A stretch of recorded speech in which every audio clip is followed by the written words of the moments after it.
Welcome to Age Well Dayton, a dynamic hub where the age 60-plus crowd can gather and connect with local experts and organizations supporting graceful aging. I'm Donna Kastner, your host. This week, we're taking a closer look at the Miami Valley Age-Friendly Network, a program that's helping city leaders to understand and serve the needs of seniors, a segment that has and will continue to grow faster than any other. Our guest today is Arnie Biondi, a Del Mar Encore Fellow with the Dayton Foundation, who also serves as lead for the Miami Valley Age-Friendly Network. Stick around and let's get age well smarter together.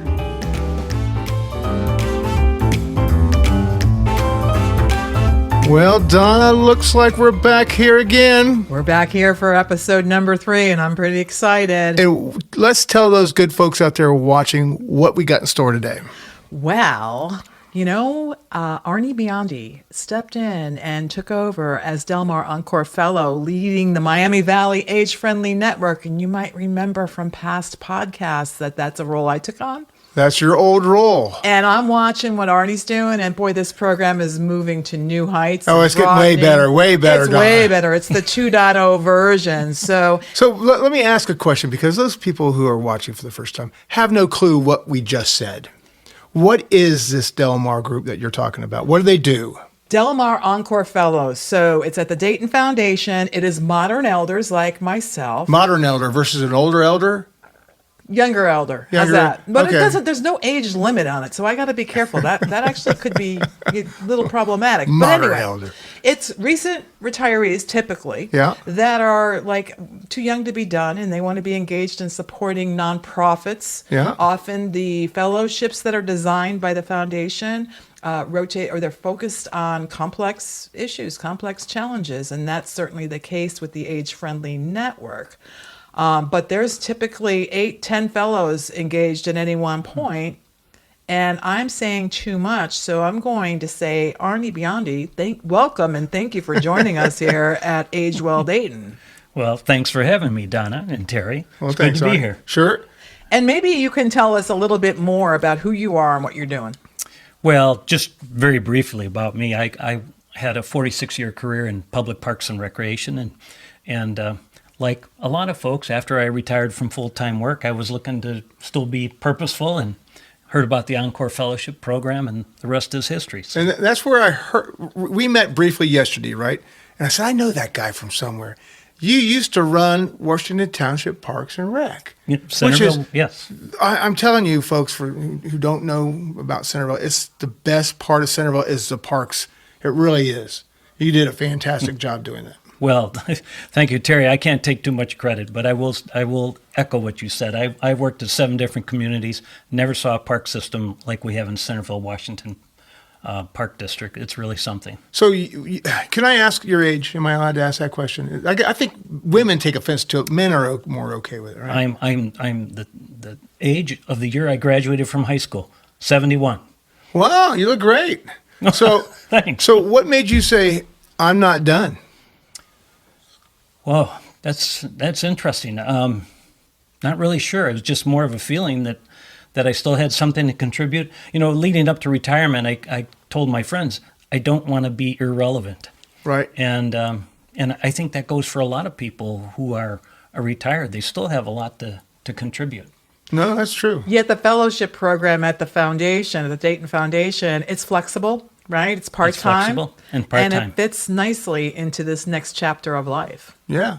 So so you retired from parks. And I remember you retiring. There was a get-together.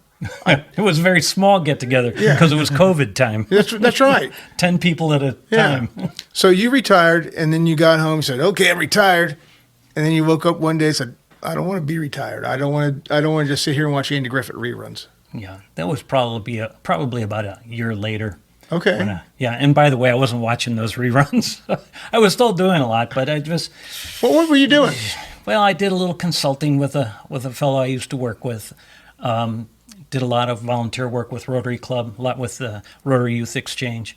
But I don't know. There's still something in the back of my head said, you got more to offer. Well, so I think that's fantastic. That's exactly what we want. Donna, so if you look out to the camera, Donna, tell them What did you do when you were there that's different than what Arnie's going to do? So I was the second fellow assigned to this project, and the Miami Valley Age Friendly Network, it works with AARP in a whole dynamic of learning for communities, for city Right. leaders, to really help them grasp how seniors' needs are changing and shifting and evolving. The way our parents and grandparents retired is not the way most of us will be tackling this. And when I say it's changing, who we are, where we're landing as we move into our 60s and 70s, thanks to nutrition, exercise, medical advances, a lot of 60 and 70 somethings are healthier and have more to offer. Well, isn't it funny that, I mean, speaking of TV, you watch a TV show from the 50s or the 60s even, and the guy sitting on the porch who's old, and he looks old, Yep. you find out he was an actor and he was 55. Right. Right. Isn't that You go, blow what your the mind? hell? Like, wait. What happened here? Okay, kids.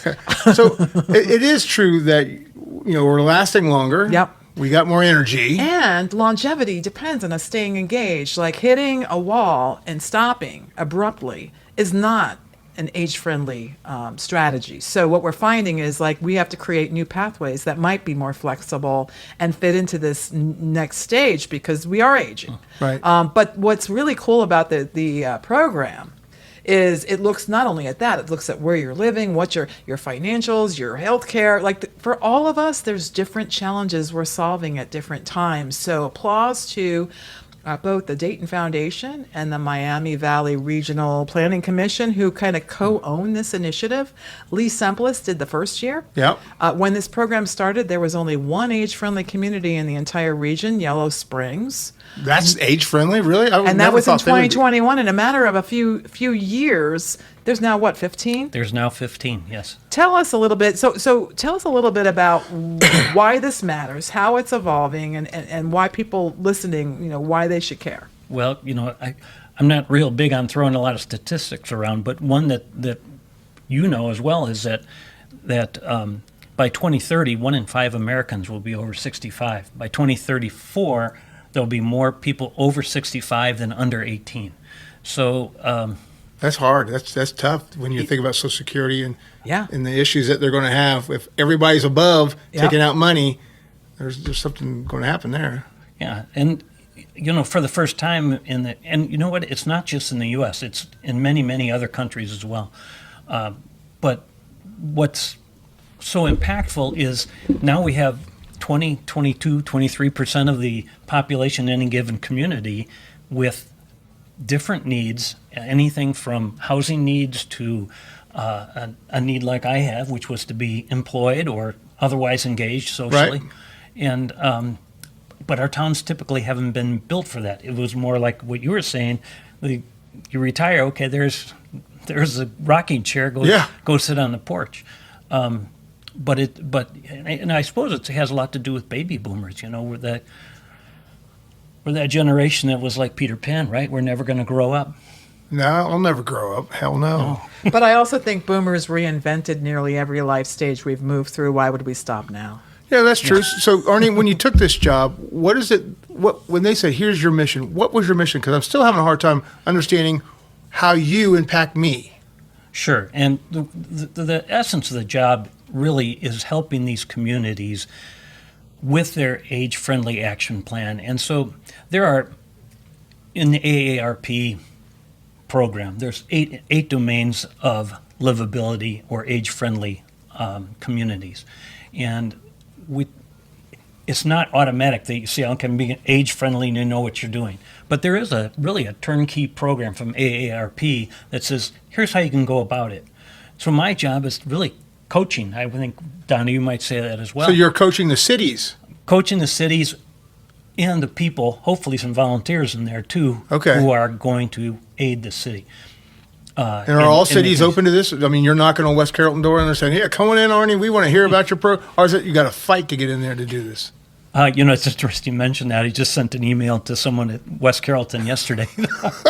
And Donna and Lee did a lot of the knocking on doors in the past few years. So the cycle is pretty simple. You spend a year doing a needs assessment and finding out what it is older adults in your community really want and need. But isn't it the same in all communities? I mean, can't you just say Centerville, here's West Carrollton, here's Miamisburg, they're all the same, they all need the same things? Yeah, no, it's a great question because every community is different and their needs are different. Really? You mentioned Centerville, Washington Township.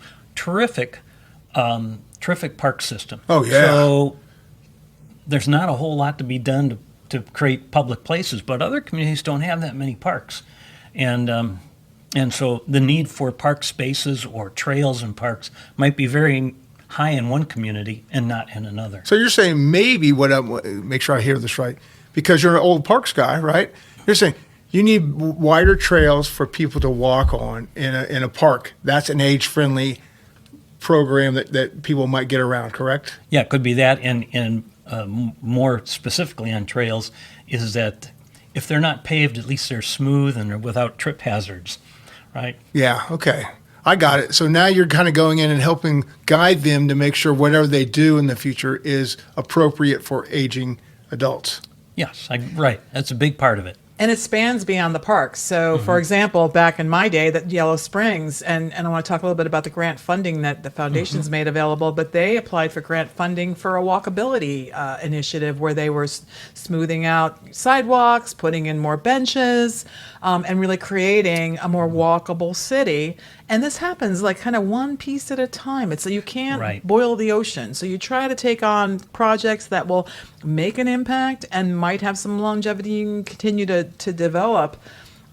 Arnie, tell us more, because I think the Dayton Foundation has been pivotal. The growth we've had, there's over 900 age-friendly communities working through this AARP program nationally. 900. To be honest with you, that doesn't seem like a lot. But think about, we have 15 in the Miami Valley region. We have been the fastest growing region, and part of it was the foundation actually supporting this with a fellow and also supporting it with grant funding. So tell us more about that, Arnie. Right. And the Dayton Foundation grant money comes from the Del Mar Healthcare Fund. And what they offer, I mentioned the needs assessment that you do in your first year. There's a grant that communities can apply for to pay for the expenses to do that. Yeah. And then afterwards, the second stage is doing an action plan, which would be, using our example of trails, we need to do XYZ with the trails, and they can apply for a grant to help with that too. Might even just be the design work of the trail. So you can help them, guide them through the grant process if Exactly. Right. Okay. Right. So clearly that's important. The other thing I think is just having this network.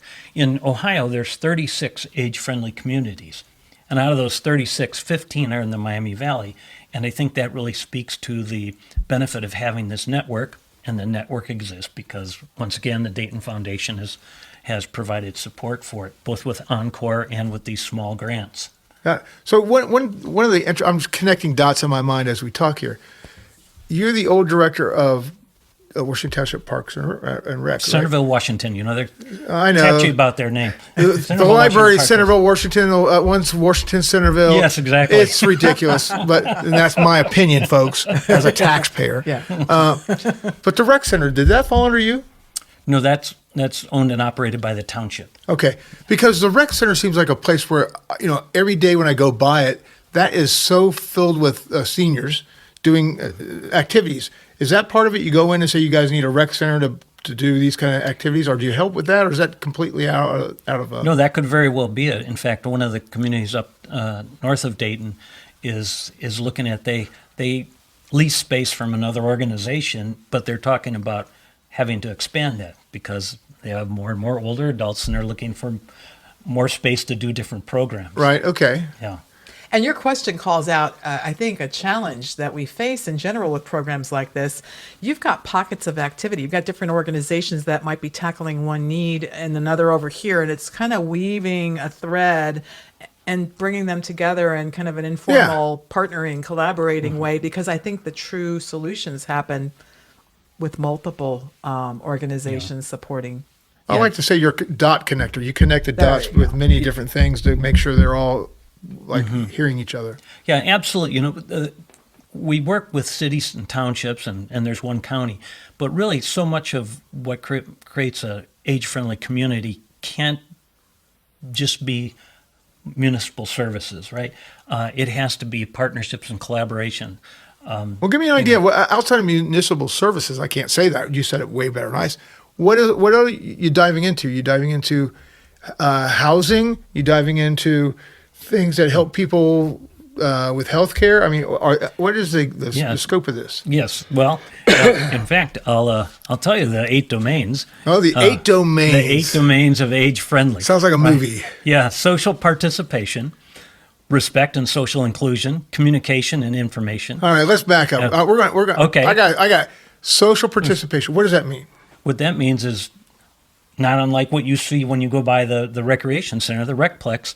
Is there a place to get with other people, socialize, recreational type activities? And I'm going to point out here, somebody mentioned bingo to me the other day, and I'm thinking, bingo's fine, but but that's kind of like being put in a rocking chair on the porch. Just because you're old doesn't mean now all you can do is play bingo. Right. It could be a pickleball club. It could be there's it could be a traveling club. Yeah. There was one, I will not name the community, that had me tour their senior center, and I walked in the door and I looked up and I said, nice bingo board.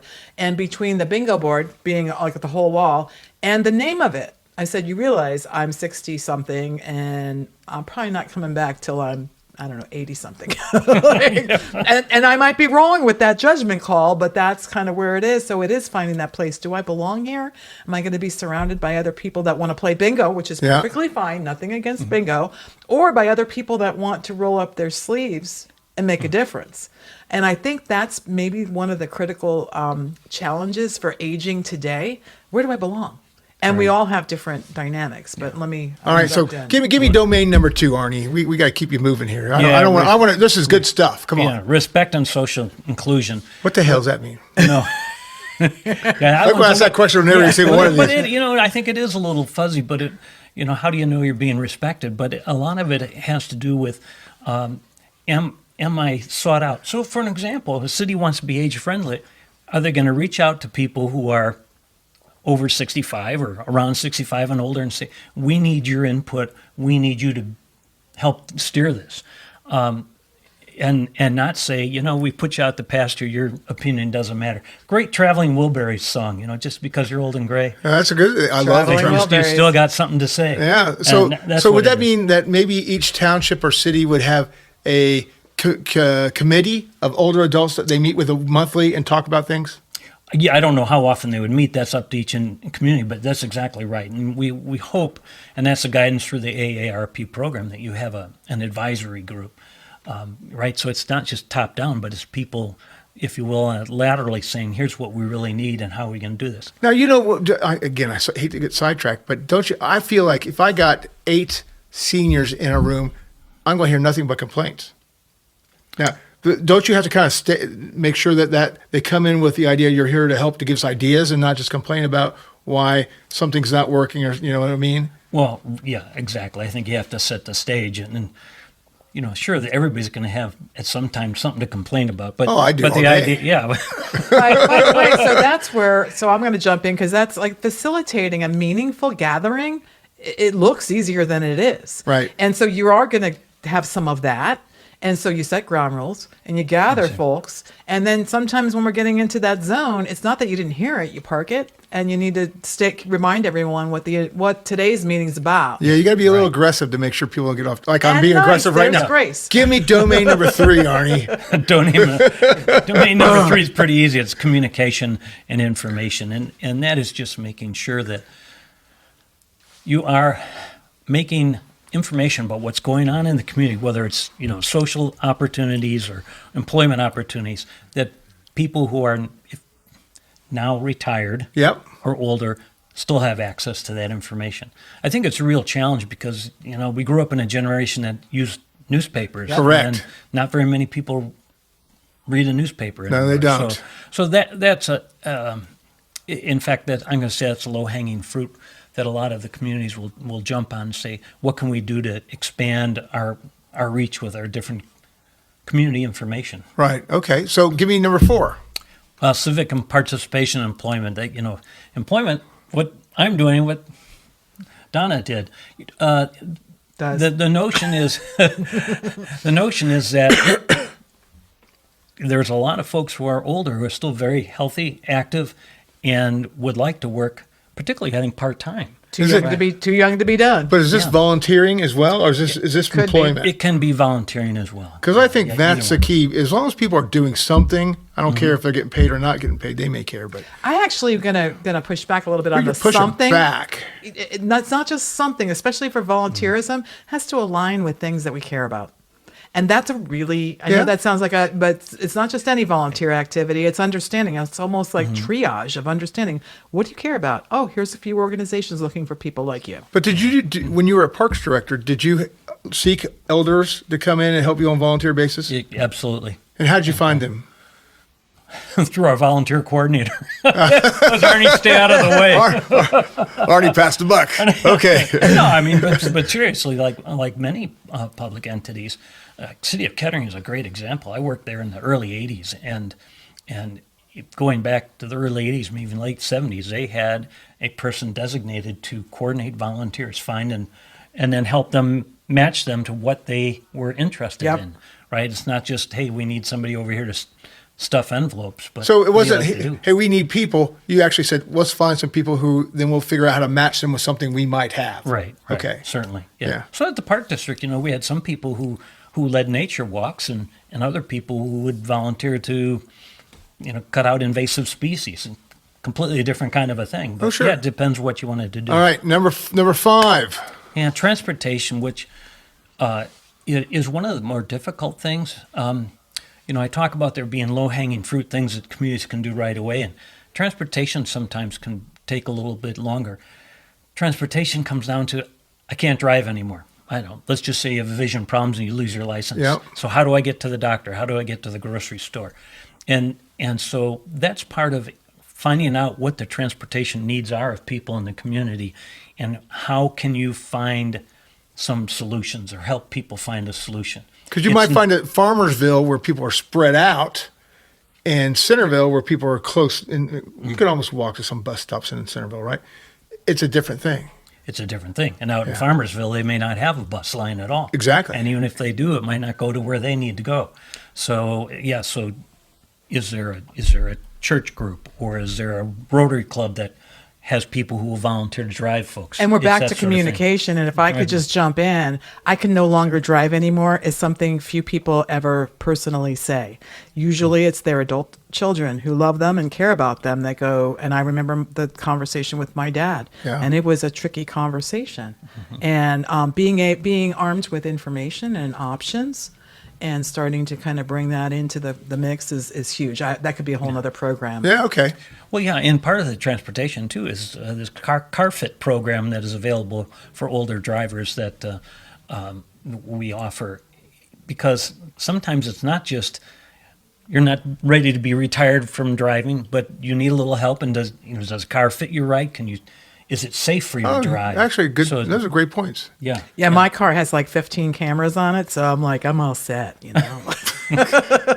Donna's just putting it in reverse and hoping for the best. Yeah. Well, there's kind of that joke about, the gray-haired grandma who can't see over the steering wheel. Well, she probably can if somebody helps her sit her seat properly. Right. Correct. And that's what the car fit program is, without getting into too much Okay. detail on it. Number 6. Outdoor spaces and buildings, which, I interpret to mean public buildings. And that is, are there parks where you can gather?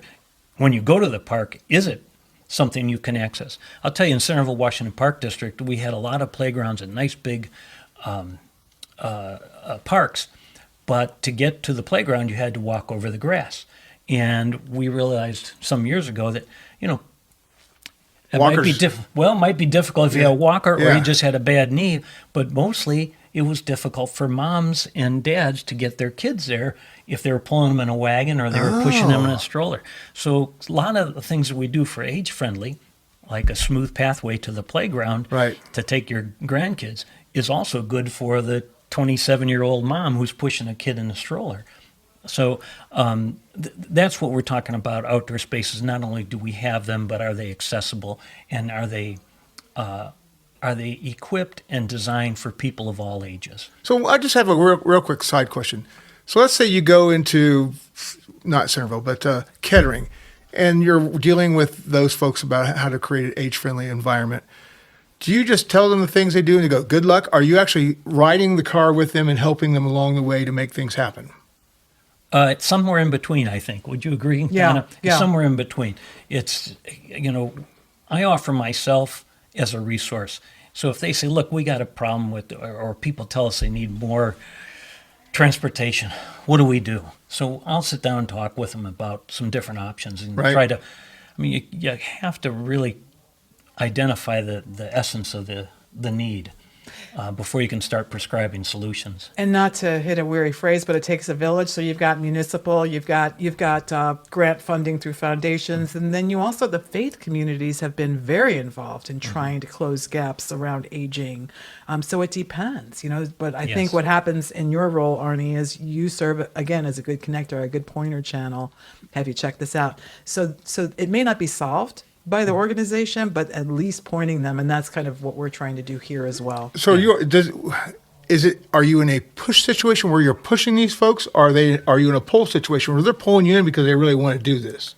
Yeah, more a pull. I described this the other day as the old saying: you can lead a horse to water, but you can't make him drink. Yeah. Oh, yeah. And I think my role is to make the water look so enticing that they want to drink. Okay. And so that's how I describe it. Good for you. That's awesome. All right. So give me number 7. Number 7 is housing, and housing. I think, Donna, I think you've said this before, is the most often requested need, and housing it's a couple things. How can I stay in my house? I want to downsize, so how can I stay in my community? And for a lot of people too, it's how can I modify my house so that it's safe, right? And somebody has a hip replacement, and all of a sudden those 3 steps in and out the front door yeah. look pretty scary. It just happened to me. Yeah. For my father-in-law who's living with us. Oh yes, right. So, and that is more of a long-term solution for most communities, particularly if they're hearing, hey, we have a need for housing that we can afford on our budget, and it's different depending where, it's different in Centerville than it is in West Carrollton. It's different in West Carrollton maybe than it is in Farmersville. So what does that mean? And what's that price point in those communities? And are there enough homes that I can move to a smaller home, but I don't have to move 3 towns away because my friends, my church, my grocery store, my recreation center are all right here. But that's got to be a struggle. Again, I'm sorry to sidetrack. You think about Centerville, Washington Township. We're a relatively wealthy community, right? Yes.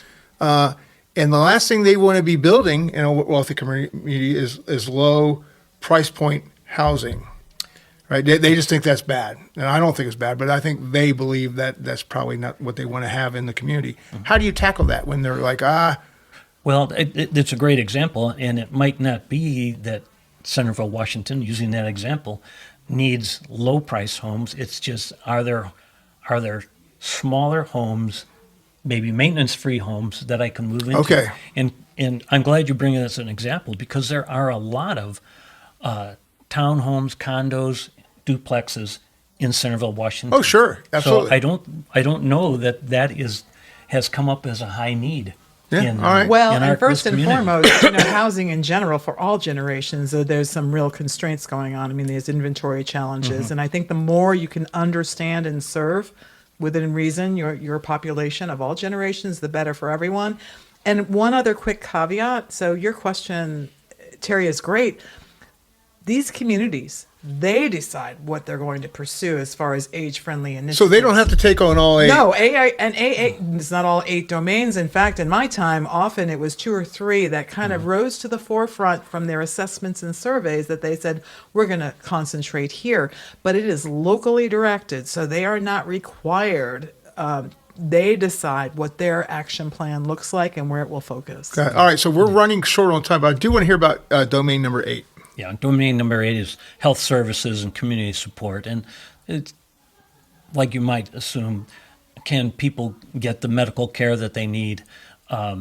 and community support might mean, I use this as an example, Meals on Wheels. Oh, yeah. So maybe you have a need that food can get to you. Right. It's pretty clear cut in that regard. Isn't it amazing, though, how long you been in the Centerville area? 10 years now. Okay, I've been here 65.